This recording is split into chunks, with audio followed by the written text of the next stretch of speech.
O apóstolo Paulo, escrevendo aos Colossenses, ele deixa claro uma verdade extraordinária, que nós sabemos, porque a Bíblia está repleta de referências. Jesus é o Criador de todas as coisas. Quando nós olhamos para Gênesis, nós vemos ali que o Pai, o Filho e o Espírito Santo estavam unidos na criação de todo o universo. Todas as coisas vieram a existir e ali estava Deus completo em ação. Quando olhamos o que Paulo escreveu lá em Colossenses, capítulo 1, versos 16 e 17, ele deixa claro essa verdade. Ele diz assim: pois nele foram criadas todas as coisas nos céus e sobre a terra, as visíveis e as invisíveis, sejam tronos, sejam soberanias, quer principados, quer potestades. Tudo foi criado por meio dele e para ele. Ele é antes de todas as coisas, nele tudo subsiste. Então veja, ele foi o criador de tudo. Jesus foi o que trouxe todas as coisas à existência. As coisas visíveis, as invisíveis, os poderes, potestades, governantes, ele trouxe à existência. Quando olhamos, por exemplo, lá no Evangelho de João, no primeiro verso, ele diz: no princípio era o Verbo, e o Verbo era Deus. O Verbo estava com Deus. Então, quando ele fala isso, ele está dizendo, olha, logo em seguida, todas as coisas foram feitas por intermédio dele.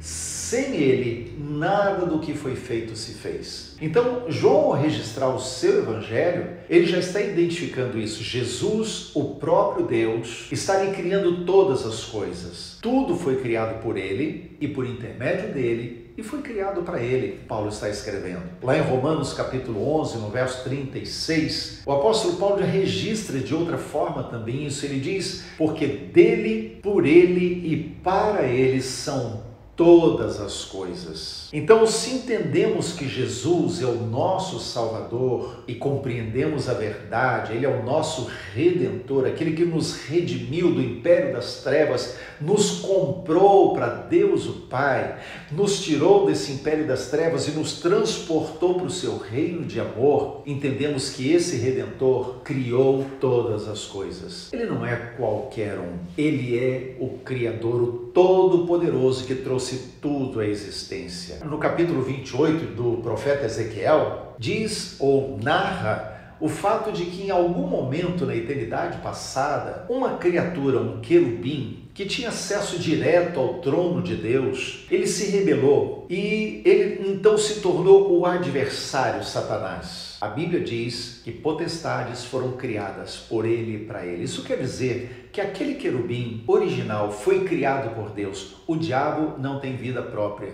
O diabo não surgiu por si mesmo. O diabo não é eterno. O diabo foi um querubim antes, que foi criado por Deus. Por isso, o diabo tem que se submeter ao nome de Jesus. Por isso, ele tem que se render à autoridade do seu Criador, que é Jesus. Jesus é o Todo-Poderoso que trouxe tudo à existência e não apenas trouxe à existência, mas ele é aquele que sustenta todas as coisas pela palavra do seu poder. Lá em Hebreus capítulo 1, verso 3, o autor de Hebreus, ele registra isso. Ele diz que Jesus é o resplendor da glória de Deus e ele é a expressão exata de Deus e que ele sustenta todas as coisas pela palavra do seu poder. Por isso, quando olhamos para Colossenses e a descrição que Paulo faz, nós só temos que nos render diante do nosso Redentor